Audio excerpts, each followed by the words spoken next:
ಇವತ್ತು ನಾವು ಬೆಳಿಗ್ಗಿನ ಬ್ರೇಕ್ಫಾಸ್ಟ್ಗೆ ರೆಡಿ ಮಾಡ್ತಾ ಇದ್ದೀವಿ. ನೀವು ಇದನ್ನ ಒನ್ ಡೇ ಮೊದಲು ಅಂದ್ರೆ ನೈಟಿಗೆ ರೆಡಿ ಮಾಡಿ ಇಡ್ಬೋದು. ಬೆಳಿಗ್ಗೆ ನಿಮ್ಗೆ ಅರ್ಜೆಂಟ್ ಬೇರೆ ಕೆಲಸ ಇದೆ ಆದ್ರೆ, ಅಥವಾ ಬೆಳಿಗ್ಗೆನೂ ನೀವು ಮಾಡಬಹುದು. ಇವತ್ತು ನಾನು ಮಸಾಲಾ ಕಡುಬು ಹಾಗೂ ಸಾಂಬಾರ್ ಮಾಡ್ತಾ ಇದ್ದೀನಿ. ಸಾಂಬಾರ್ ಅಮ್ಮಂದು ಸ್ಪೆಷಲ್ ಸಾಂಬಾರ್, ಬೇಗನೆ ಆಗುತ್ತೆ ಹಾಗೂ ಚೆನ್ನಾಗಾಗುತ್ತೆ. ಹಾಗೂ ಕಡುಬು ನಾನು ಮಾಡ್ತಾ ಇದ್ದೀನಿ. ಹಾಗಾಗಿ ಇಲ್ಲಿ ಫಸ್ಟಿಗೆ ಕಡುಬಿಗೆ ನಾನು ಒಗ್ಗರಣೆ ಕೊಡ್ತೀನಿ. ಇದು ಆಪ್ಷನ್, ನಿಮ್ಗೆ ಬೇಕಿದ್ರೆ ನೀವು ಒಗ್ಗರಣೆ ಕೊಡ್ಬಹುದು, ಇಲ್ಲದ್ರೆ ಕೊಡದಿದ್ರು ಪರವಾಗಿಲ್ಲ. ಅಂದ್ರೆ ಒಗ್ಗರಣೆ ಕೊಟ್ಟರೆ ಉಂಟು ನೋಡಿ, ತುಂಬಾ ಚೆನ್ನಾಗಾಗುತ್ತೆ. ಸ್ವಲ್ಪ ತೆಂಗಿನ ಎಣ್ಣೆಯನ್ನು ಹಾಕೋಣ. ಸಾಸಿವೆ,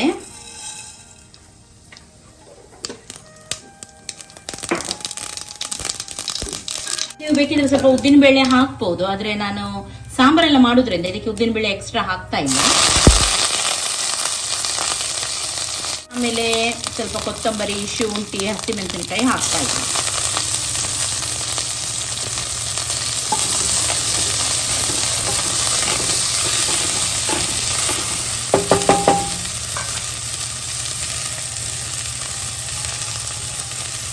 ಒಂದು ಕಪ್ಪು ಹಿಟ್ಟಿಗೆ 2 ಕಪ್ಪು ನೀರಷ್ಟು ನಾನಿಲ್ಲಿ ಸೇರಿಸ್ತಾ ಇದ್ದೀನಿ. ನಾನಿಲ್ಲಿ 3 ಕಪ್ಪಷ್ಟು ಹಿಟ್ಟು ಹಾಕಿದ್ದೀನಿ.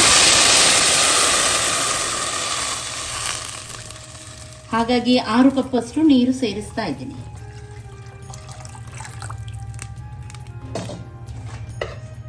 ಉಪ್ಪನ್ನು ಹಾಕೋಣ.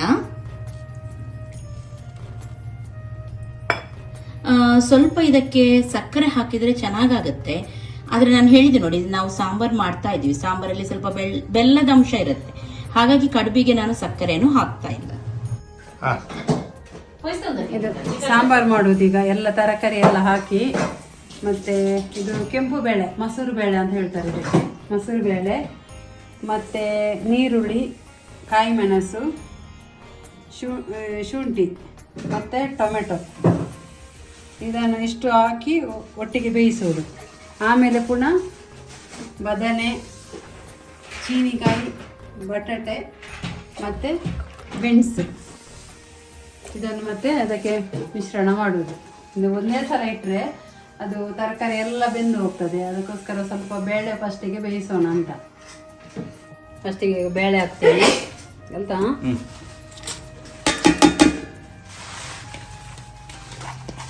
ಸಾಂಬಾರು ಇವತ್ತಿಗೆ ಮತ್ತು ನಾಳೆಗೆ 2 ಸಲಕ್ಕೆ, ಹಾಗೆ ಸ್ವಲ್ಪ ತುಂಬ ಮಾಡುವುದು. ಸ್ವಲ್ಪನ ತುಂಬಾನ? ತುಂಬ ಮಾಡುವುದು ಅಂತ. ಸ್ವಲ್ಪ ತುಂಬ ಮಾಡುದು. ಬೆಳ್ಳುಳ್ಳಿ, ಸ್ವಲ್ಪ ಬೆಳ್ಳುಳ್ಳಿ ಎಲ್ಲ ಜಾಸ್ತಿ ಹಾಕಿದರೆ ಒಳ್ಳೆಯದಾಗ್ತದೆ. ಕಾಯಿ ಮೆಣಸು, ನೀರುಳ್ಳಿ, ಟೊಮೆಟೊ, ಶುಂಠಿ ಇಷ್ಟನ್ನು ಹಾಕಿ ಒಟ್ಟಿಗೆ ಬೇಯಿಸೋದು. ಇಷ್ಟೆಲ್ಲ ಉಪ್ಪು ಹಾಕ್ಲಿಕ್ಕೆ ಉಂಟು.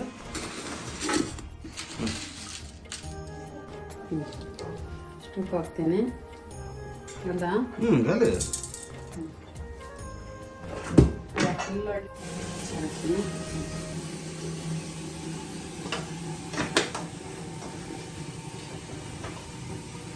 ಉದಾಹರಣೆ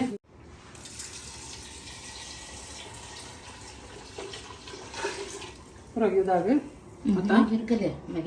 ಇಷ್ಟು ನೀರು ಇಟ್ಟು ಈಗ ಬೇಯಿಸ್ಲಿಕ್ಕೆ ಇಡ್ತೀನಿ.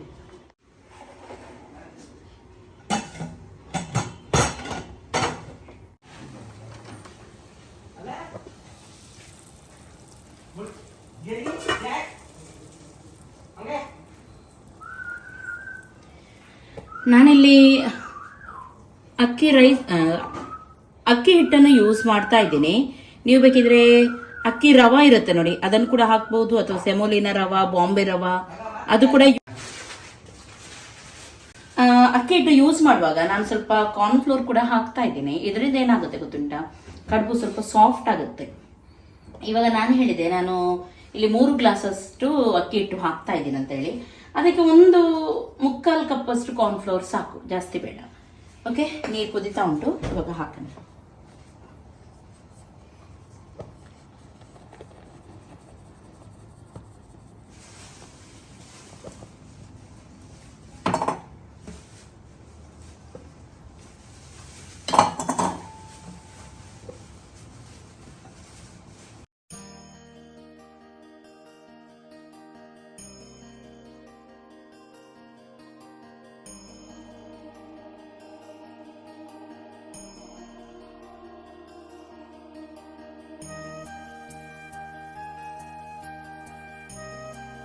ಓಕೆ, ಇವಾಗ ಇಲ್ಲಿ ಸರಿಯಾಗಿದ್ದು ಮಿಕ್ಸ್ ಆಗಿದೆ.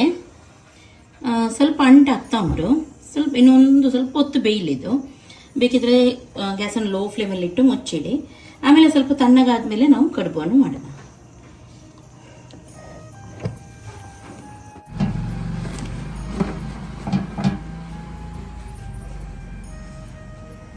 ಓಕೆ, ಇವಾಗ ನಾನು ಇಲ್ಲಿ ಇಡ್ಲಿ ಪಾತ್ರೆಯನ್ನು ಇಟ್ಟಿದ್ದೀನಿ. ಕಡುಬು ಒಂದೊಂದೇ ನಾನು ಮಾಡಿದ್ರೊಳಗೆ ಇಟ್ಟು ಬಿಡ್ತೀನಿ. ಗ್ಯಾಸ್ ಆಲ್ರೆಡಿ ಆನ್ ಮಾಡಿದ್ದೀನಿ.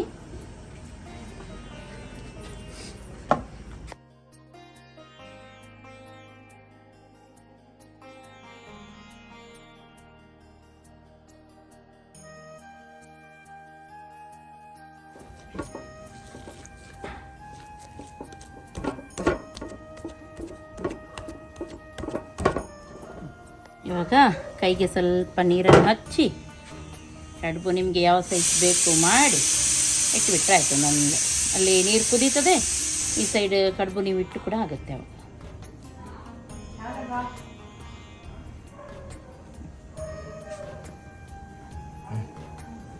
ಒಳ್ಳೆದಾನೆ ಕಡುಬು.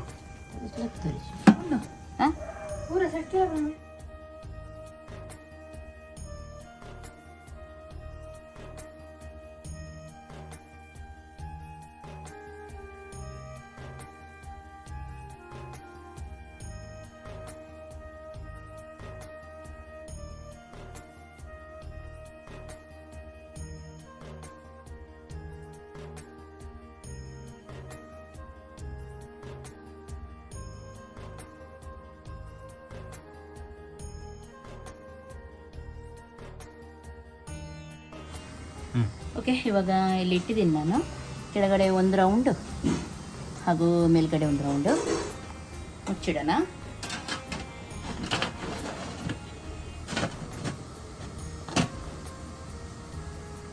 ಇನ್ನೊಂದು 20 ನಿಮಿಷ ಚೆನ್ನಾಗಿದ್ದು ಬೇಯಲಿ, ಆಮೇಲೆ ನೋಡೋಣ.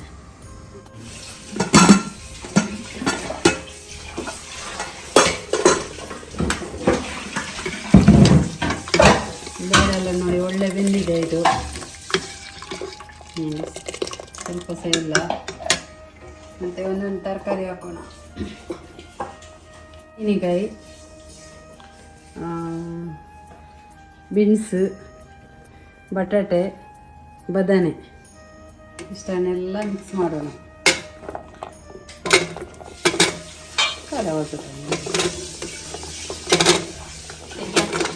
ಸಾಂಬಾರು ಹುಡಿ ಅರ್ಸದ ಕಲ್ತಾವ.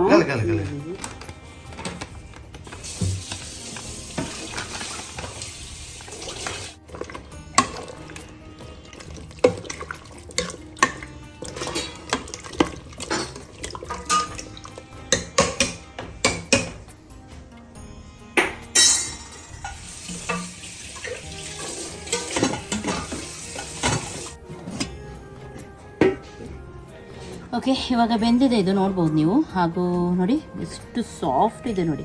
ಹೆಚ್ಚಾಗಿ ಅಕ್ಕಿ ಹಿಟ್ಟಿದ್ದು ಮಾಡಿದ್ದು ಗಟ್ಟಿಯಾಗುತ್ತೆ ಅಂತ ಹೇಳ್ತಾರೆ, ಆದರೆ ಇದು ಸಾಫ್ಟ್ ಇದೆ ನೋಡಿ. ಇದು ನೋಡಿ ಸರಿಯಾಗಿ ಬೆಂದಿದೆ. ತಣ್ಣಗಾದ್ಮೇಲೆ ಪರ್ಫೆಕ್ಟ್ ಆಗುತ್ತೆ. ಇವಾಗ ತುಂಬ ಬಿಸಿ ಇದೆ ಹಾಗೂ ಸಾಫ್ಟ್ ಇದೆ. ಇದಕ್ಕೆ ಅಮ್ಮ ಮಾಡಿದ ಸಾಂಬಾರು ಹಾಕಿ ಊಟ ಮಾಡಿದರೆ ಸೂಪರ್ ಆಗುತ್ತೆ. ಊಟ ಮಾಡಿದ್ರೆ ಅಮ್ಮ ಮಾಡಿದ ಸಾಂಬಾರು ಹಾಕಿ ತಿಂದರೆ ಸೂಪರ್ ಆಗುತ್ತೆ ಇದು.